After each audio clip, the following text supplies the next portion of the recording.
What's up, everyone? My name is Ashlizzle, and in this game, I will be playing Minsk and Boo at the zoo. We are playing 5-color Domain Zoo, which is an aggro deck that relies on using the fetches to complete your domain as fast as you can, and then takes advantage of domain creatures like Territorial Kevu and the Brawler to have 2 mana, 5-power creatures. Pure aggression, we have good removal in the form of Leyline Binding that will cost 1 mana in this deck, and we have a bunch of like really cool burn spells like Tribal Flame too, to, you know, put the pressure on opponent and win the game quickly. Hello everyone, LegenVD here, and today I'll be battling with Mono Red Burn, a deck that can punish greedy mana bases that have a lot of fetch lands and shock lands, as the opponent's already going to be pretty low before we even cast a single burn spell, and then we also get to take full advantage of some classics, like a Lightning Bolt being illegal and timeless, can be a very efficient removal spell, or of course a burn spell that goes upstairs. Then we also get to play with some awesome 1-mana creatures, such as Ragavan and Dragon's Rage Channeler, some of the best creatures in the format, and then I'm also playing with Eidolon in the main deck, another way of punishing decks with a lot of cheap cantrips and cheap spells in general, as it will deal 2 damage to each player whenever that happens, so even though it's symmetrical, we can pretty easily break that symmetry by packing more burn spells than the opponent. So yeah, let's jump into some games and see how the deck does. Let's go. Alright, we are on the play. And... ooh, I have good lands, but I have no creatures. I hate these types of hands. I mean, what is a creature deck supposed to do without creatures? I mean, but I do have these that are good, and the Stubborn Denials could be, like, very nice too, but I don't think I can do it. Oh, this is hard. Immediately we're starting off. Nah, we can't. Okay, this is better. I was about to say, like, you can't. Like, you just simply can't, right? Alright, we're on the draw. Always hoping to be on the play, of course, when playing an aggro deck like this one, but hopefully we can make it work. Our hand seems reasonable enough, facing Gigantha as companion, so that can give us a little bit of information here already. So the sequencing is probably going to be turn 1 Channeler, and then Bauble to look for a second land, and then afterwards we can try and set up Swiss Spear and maybe some of our burn spells. I will take a turn 1 Ragavan, however, and a, you know, technically like free Once Upon a Time. I can live with that. Okay, so the most tricky thing about this deck is, like, we gotta make sure we grab the right lands. So I think for this one, I'm gonna have to go for... I think I'm gonna have to go for red-white for now. This is revealed, so... but this grabs the Zagoth Triome. Because I'm eventually gonna have to complete with black as well. So I might just do the Wooded Foothills here instead of the revealed card, just to make it easier on myself. So let's get the Sacred Foundry here. And then next turn, I can grab the Overgrown Tomb, perhaps, for the Territorial Kevu, and then I could just get a Zagoth Triumph with this one as well. Turn 1 Ragavan. Okay, does that change our sequencing?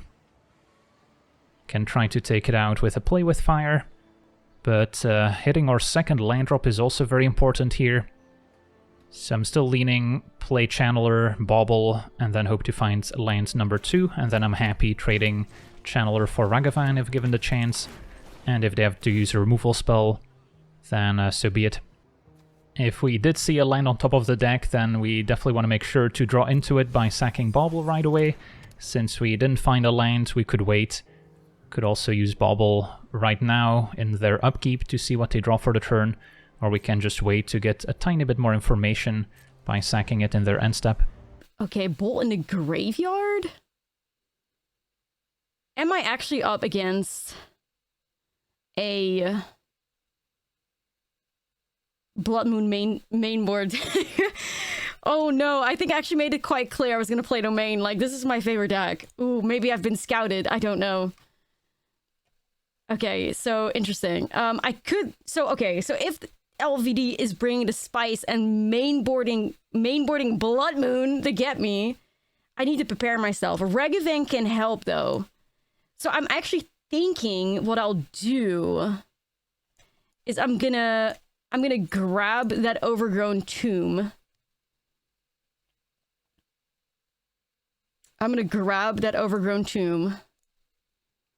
And I'm gonna Leyline Bind to Dragon Rage Channeler. I'm gonna get myself a treasure. And And I'm hoping treasures can get me there. Now, I might regret not grabbing a forest there, but I trust the monkey. I trust the monkey, but we'll see how things end up, I guess. A new monkey. I mean, I'm gonna keep my treasure. Uh-oh. Uh-oh. I'm scared. I'm scared. I was afraid of this. Leyline Binding, a nice answer to our channeler, so Ragavan gets to connect.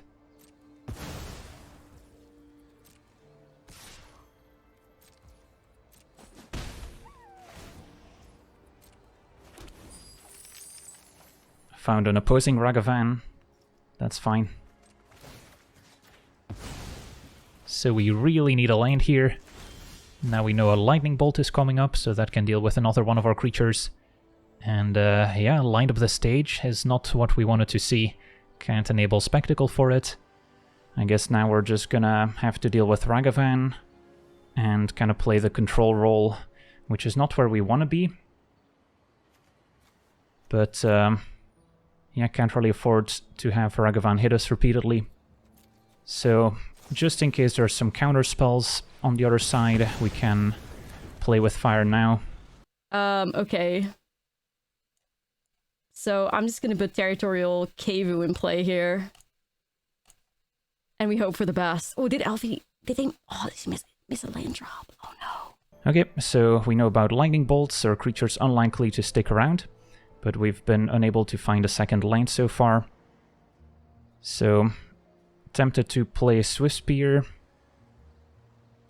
and then hopefully keep our Channeler, which is better at finding our extra land, or we can play Channeler, and then if it dies, so be it. Hopefully we'll find a second land naturally.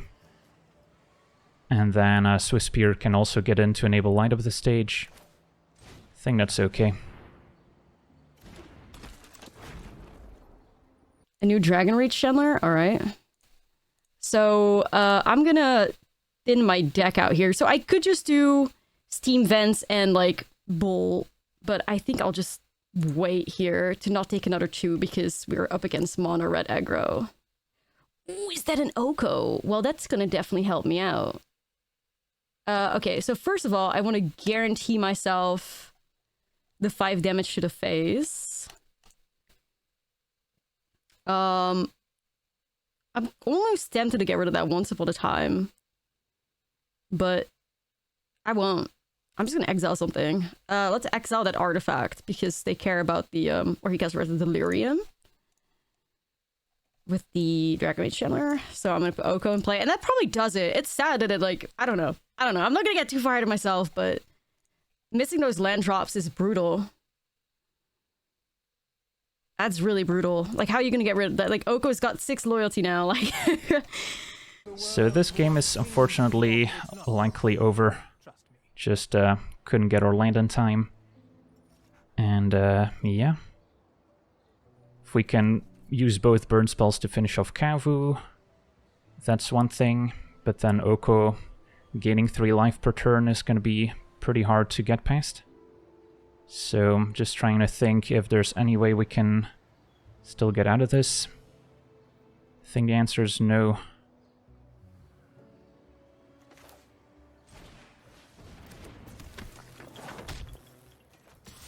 Don't think there's much of a point in attacking Oko.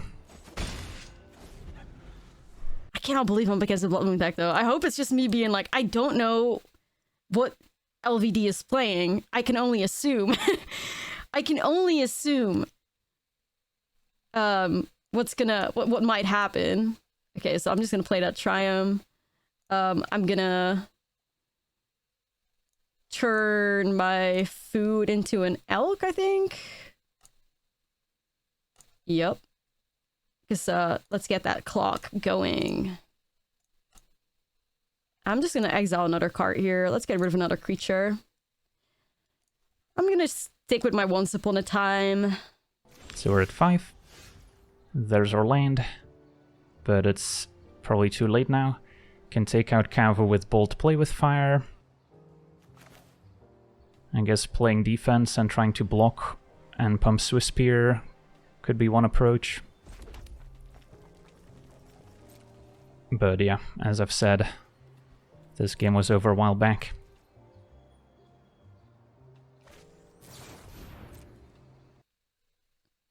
So we do have the Ragavan here. So let's grab the Ragavan.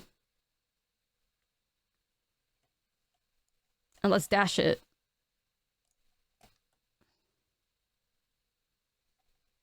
Alright, let's see what happens here. It could very easily be here that it's going to be a scenario where LVD like removes my 3/3 and then like blocks Ragavan. But it kind of doesn't work because the Kevu goes through, so you have to block the Kevu. I'm just gonna get rid of the bolt. You have to block the Kevu, kinda. So it could also be that it's like remove Ragavan, 3/3 goes through. So we could put Swiss Spear in front of Ragavan and then take out Kevu. Could also block the 3/3 and let Ragavan hit us. Ragavan could find a burn spell. Still more likely to hit a land, I would say. So it's a close call here. I'll go for Ragavan. Okay, so here we go. Ragavan gets blocked. What happens to the Kevu? A double bolt? Bolt play with fire? Okay, that's fair, that's fair. Okay, so then I'll put a new Kevu in play. And I'll put a, I'll create a food token here. Because Oko can turn that food token into another 3/3 attacker. Oko can still make a food token, and there's another Kevu. Surely you must be famished. So now what? Can't even really play our own Eidolon at this point. Skewer the Critics could take out a 3/3. Swiss Spear can jump, but Oko animates food and we still die. So I think we're at the end of the line here, unfortunately. Don't want to show them any additional information if I can help it. So I'll just pass it back. Maybe we'll get to see an extra card. I just need one creature to go through. So let's turn this food into an elk. I could also do like a trade, but I don't want to give a food token, so I'm just gonna keep going. Let's exile a card again, just the bolt, I guess. I want to keep that once upon a time. Might find me a brawler, would be really good. With the trample. We're getting a good game, alright. Yeah, that was rough, like, just stuck on one land for like the longest time. Okay, so sideboarding. We know we like Blood Moons. We know we like Roiling Vortex to an extent. It's not like we're seeing many free spells necessarily. Ferocidon I don't mind. And then on the play we could make a case for Chandra, although Territorial Kevu is pretty good at pressuring Planeswalkers. So I think Eidolon is not at its best, just because of the domain cards getting a huge discount and not necessarily having mana value 3 or less. Monstrous Rage is somewhat questionable as well, if we're gonna play into some instant speed removal. And then we have to ask ourselves if we want an extra land as well, to try and cast these Blood Moons in a timely fashion. And then I don't think this is a matchup where we want Searing Blood. Creatures are just a little bit too large for it. Mostly looking to take out Eidolon. And maybe Monstrous Rage.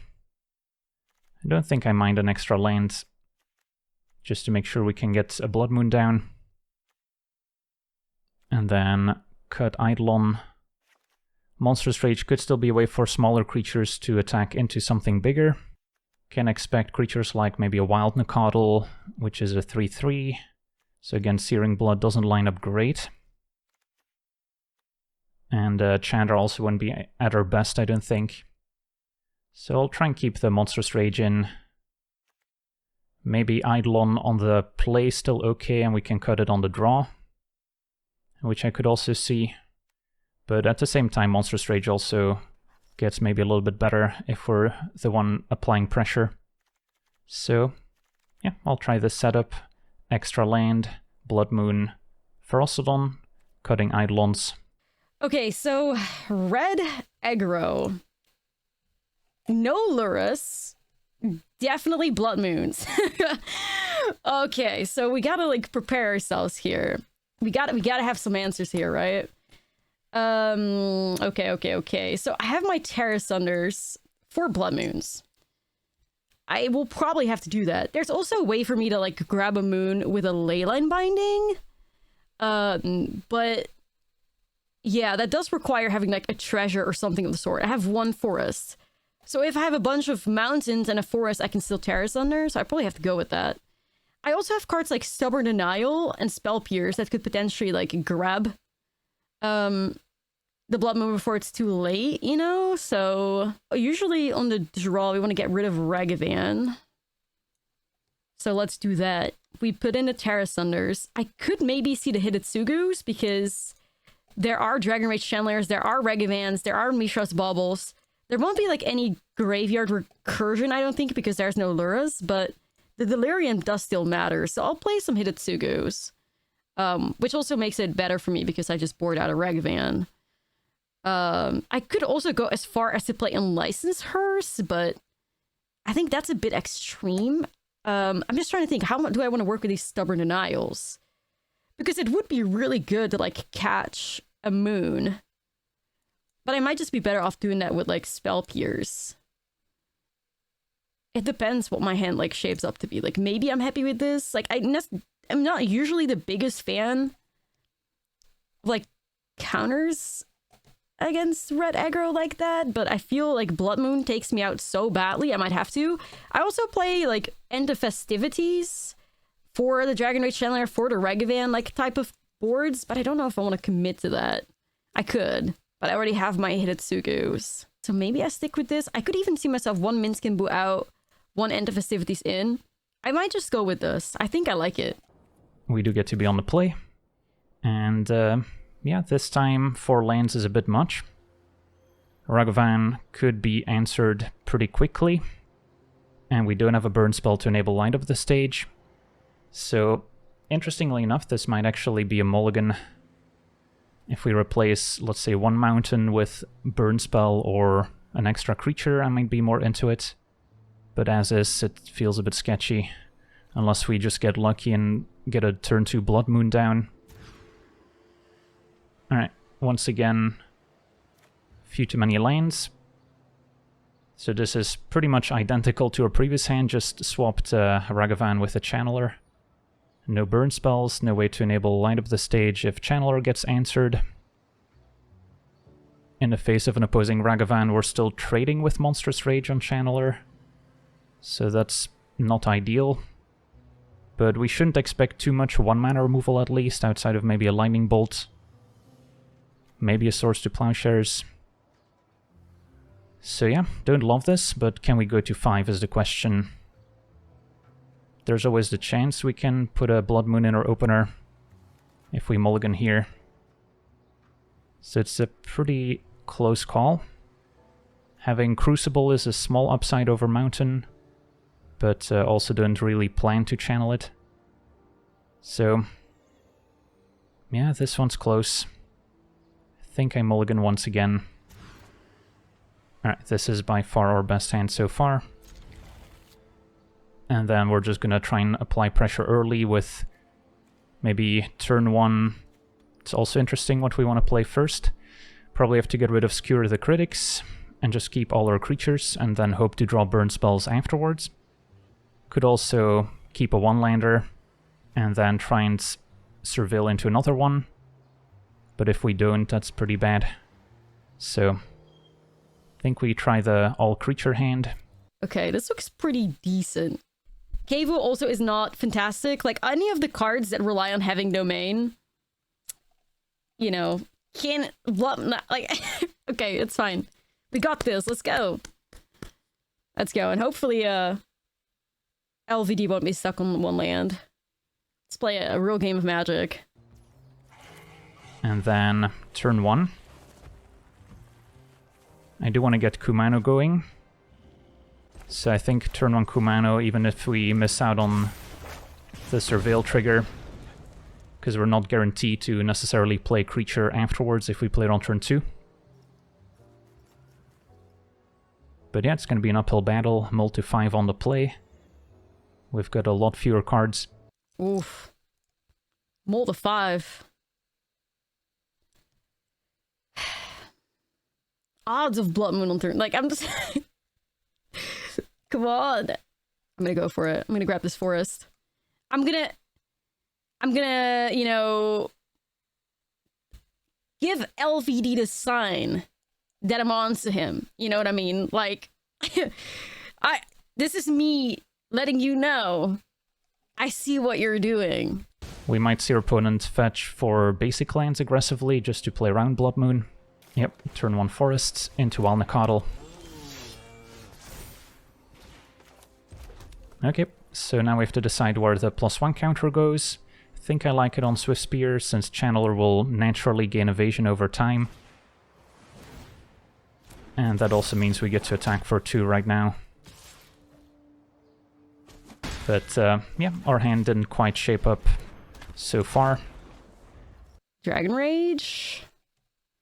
Okay, so I could grab red-white here, which would buff the Nacatl to 3 and would keep the Kevu at 3 as well. So I'm gonna grab that. So painful though! So painful though. I have no attacks. And ideally this would be at 4, but, you know. And yeah, turn 2 Kevu is also a problem. Secure the Critics does give us an answer to Kevu at least. Can main phase it, growing Swift Spear.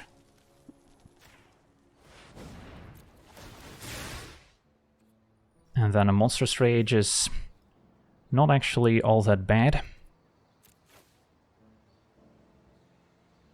It would also be an instant we can put in the graveyard here,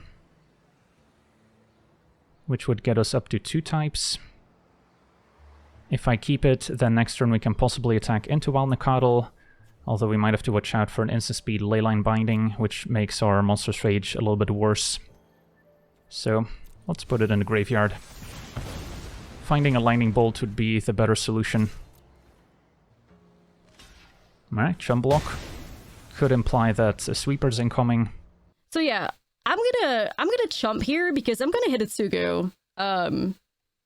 So I might as well save myself the 3 damage that I can spend on like grabbing this Overgrown Tomb. Here we go. Pay to 2, and then we're gonna hit Itsugu, consumes all. Board wiped, graveyard soon gone. Dealing 3 to each creature would be painful. Or dealing with all 1-drops. That also counts. Well, we actually found the Lightning Bolt, would have been pretty awesome, and dealing with the Walnacotl. And as long as Blood Moon is not here to bully me, I might be fine. Okay, so there goes the graveyard. We almost have domain completed. I could do Wooded Foothills for Steam Vents, which would also activate Leyline Binding. It would, however, be another expensive turn. That would be another, like, 3 points of life for me. But you do develop Oko, so I'm gonna do it. I'm gonna do it. Obviously very scary to, like, do such things against red aggro, but I believe in Oko's food tokens. Let's do it.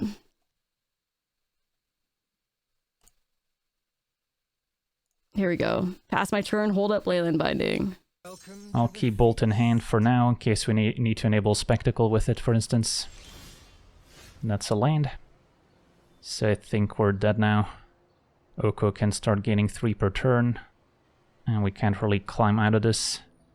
Should still play the land in case we need Light of the Stage to string together more burn spells. But yeah, this is not ideal. Seem to be fine for now. Hitotsugu transforms. We get ourselves a nice 3/3. I'm gonna just play this tapped, and I'm just gonna put a Territorial Kevu in play.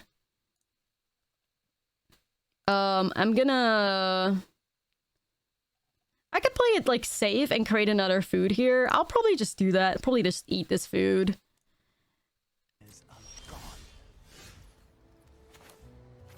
Do I still play Mountain? Don't think our opponent's playing any discard spells. So, sure. I guess if we somehow string together multiple light up the stages. We might need it. I have Oko now, so if I get Blood Moon, Oko can still just like win me the game. But now at 10 life, I'm feeling a bit more confident. So we're gonna turn this food into a 3/3 attacker. We're gonna swing for a nice 11 points here. I'll probably just discard to draw in the breeding pool, see if we can find something better. We have domain, so we don't need anything more. Here we go, Minsk and Boo at the zoo, which is my incredible name for this deck. Let's put another brawler in play. We could maybe get board wiped here. Well, we get one more turn here. And that's another land. Okay, well, not much we can do here.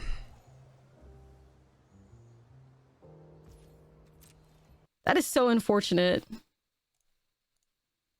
That is so unfortunate. All right, let's swing in.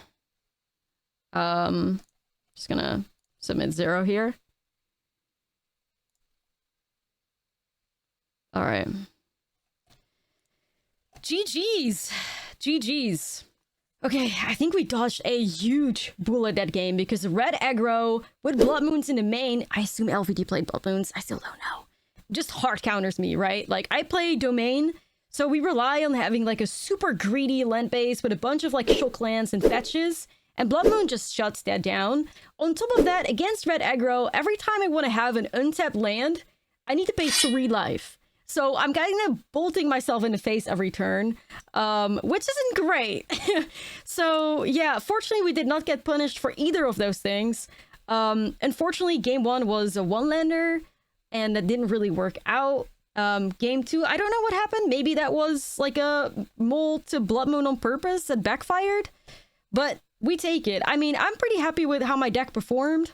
I would have maybe put in like a plains, maybe even like an island or something like that to give myself a little bit more domain. If I put a plains in, I could have like at some point cast Leyline Blighting to like hit the Blood Moon. Like, fortunately that didn't happen, but like, you know, at this point, my only option to hit a Blood Moon were 2 Terra Sunders. I didn't draw them, but LVD also did find Blood Moon. But maybe I'd give myself more options of dealing with that if I knew I was going to play the matchup again. Outside of that, I was really happy with how my deck performed. I mean, it's always risky, like I said, having to pay like 3 life anytime you want to have an untapped land, but my Kevus grow big, my Brawlers go big. I mean, I have a bunch of burn myself in the deck as well in the form of Lightning Bolt and Tribal Flames. So it's kind of just aggro versus aggro, but then I also have the upside of 3 mana Oko that like gives me a little bit of life if I need it. I even have counter spells in case LVD was playing like a combo deck, which is kind of what I expected.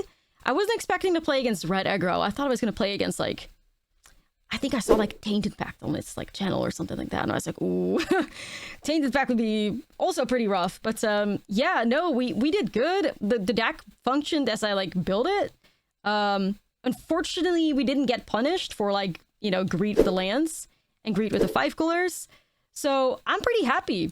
And Minsk and Boo didn't really, you know, get its time to shine. Minsk and Boo at the zoo, but this deck feels great. If you like enjoy playing with powerful cards, and this deck basically plays all the powerful cards in nearly all the powerful cards in the format, I can definitely recommend playing it. But yeah, I think in general, despite our games not being very long, from my perspective, I think there's still, you know, a lot of value in the matches when it comes to like decision making during mulligans, and also how to like sequence things and stuff. So I was also very happy with that Hidetsugu Consumes All. Like, that did the job. Like, I have that card in the sideboard to hit the Ragavan, Dragon Rage Channeler, the Swift Spears that you find against like Lura's decks.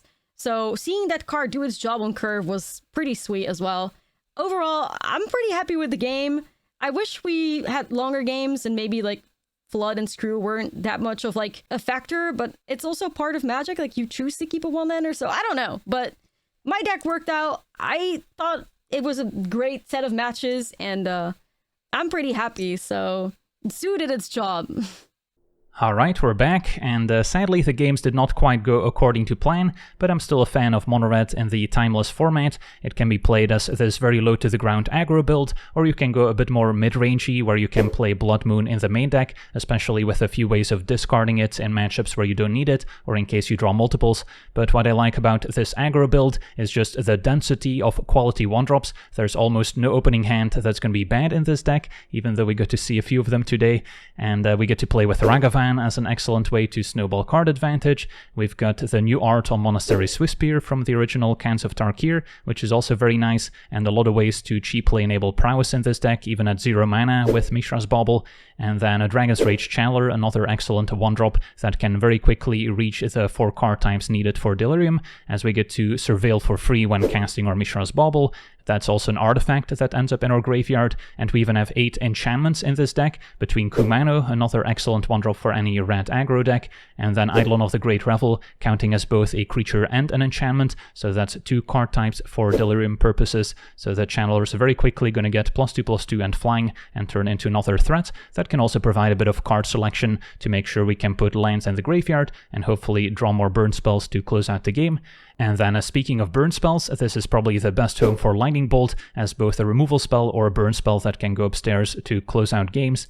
And then a Play with Fire, not quite as exciting as Lightning Bolt, but sometimes we make use of the Scry 1 ability. We can even cast it in our upkeep to scry before taking our draw step, in case we need to draw land or put a land on the bottom. And then Monstrous Rage can also be a way to trample over any smaller creatures, and can also be a bit unexpected since this is not standard where people will have Monstrous Rage on their radar, and then can hopefully get in for 3 damage and still provide a nice +1/+1 and trample bonus in future turns. And then we've got some Spectacle cards, which we're hopefully casting for 1 mana as well. Skewer the Critics, another 3 damage burn spell, and sometimes we'll want to main phase this after casting another burn effect, including Kumano, which can also enable Spectacle for us, and that way we can maybe enable Prowess on Swiftspear, or help grow the Channeler before attacking. And then Light of the Stage is an excellent form of card advantage, especially in such a low-to-the-ground build, where we can cast almost everything for 1 or less mana, so we'll usually be able to play everything we exile with a Light of the Stage, even in the early turns.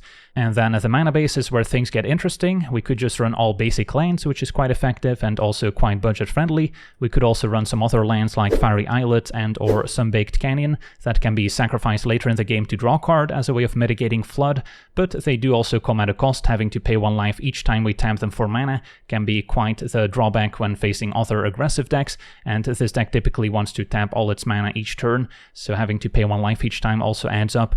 So they do definitely have some drawbacks. Could also try the Creature Land, Den of the Bugbear, but in my experience you rarely get up to enough mana where you can actually activate it, and having it come into play tapped later in the game, especially if you find it with a Light Up the Stage, can also be pretty awkward. So I decided not to run any of those lands and just stick to 17 Mountains and a Crucible of Defiance instead, which could also be channeled, but that's typically not your main game plan. And then moving on to the sideboard, we did not get to bring in Searing Blood in this matchup, but this card is an all-star in the Timeless format, can take out opposing Ragavans, Dragon's Rage Channeler before it reaches Delirium, can also take out Deathrite Shaman or Delver of Secrets, so there's no shortage of targets, and then it can still deal damage to the opponent, so it still counts as a burn spell there. Then we did get to board in Blood Moon, even if we didn't get to see it in action, but of course the various 3+ color decks can be quite soft to a resolved Blood Moon. It's still a 3 mana card, so it does get much better on the play, especially if you're lucky enough to hit with a Ragavan, and it's also a card that's not a burn spell, so you want to limit the amount of non-burn spells in your aggro deck, of course. Then End the Festivities is mostly here for elf decks that might put a lot of 1 toughness creatures into play. We've got a Soulguide Lantern as Graveyard Hate for opposing graveyard combo decks, or maybe even if the opponent is relying on Uro as a card they want to escape from the graveyard, then it's not a huge cost to play Soulguide, since we can specifically exile the escape creature and then still sacrifice it to draw a card later. Then a Roiling Vortex is awesome against Uro decks, Oko decks of course as well, and other life gain that you might expect. I did not bring it in here just because the 1 mana needed to prevent life gain is a pretty big cost to keep up each turn, and the opponent's also not playing any free spells in this matchup that we can punish with a Roiling Vortex, so much better if the opponent is playing main deck Mishra's Bauble for instance. And then we've got our 2 copies of Chandra Dressed to Kill as a planeswalker that can sort of diversify our threats. If the opponent is counting on a lot of creature removal, then Chandra can be a planeswalker that can stick around and provide card advantage and more damage with the various +1 abilities, and the -7 can also be awesome if we pull it off. And then a Ferocidon can be another way of shutting down life gain. Of course, against Oko, it's simply going to turn into an Elk most likely, but against Uro, it's still quite effective. Against Field of the Dead decks that want to make a lot of 2/2 zombies, this can also be quite punishing, so I've still been liking Ferocidon as an option. And then the extra Mountain as another way of helping us get to 3 mana more consistently, although we didn't struggle with that today. And another sideboard card we would certainly have here, if we're expecting a lot of the Zoo matchup, is Burning Hands. Even though it's not a burn spell that can go upstairs, it's a very clean answer to a Territorial Kavu dealing 6 damage to it. It can also take out Oko if it's freshly played, as it can deal 6 damage to green planeswalkers as well. So this is definitely a sideboard card you'll want if you expect a lot of Domain Zoo. And then a final note here, Obosh as Companion is also an option. Now, of course, if you do run it as Companion, you won't be able to play Eidolon in the main deck, and you also can't play Mishra's Bauble, but there are matchups like the one we saw today where we considered taking out Eidolon after sideboard, so you could technically have Obosh in the sideboard and then use it as a companion in Game 2 and Game 3 by taking out Eidolon and Mishra's Bauble, so then you might need to adjust the deck a little bit as well. And then, of course, some of the sideboard cards that cost 2 mana also fall out. But it is a nice option in the more controlling matchups, let's say, where you want an extra late game threat that can amplify all your burn spells. Also plays well with Bonecrusher Giant, which is a 3-drop that can still be used as a 2-mana burn spell with Stomp. So again, there's a lot of options to build your mono-red deck in Timeless, and this is just one of them. But for now, I want to thank you for watching, hope you enjoyed, and as always, have a nice day.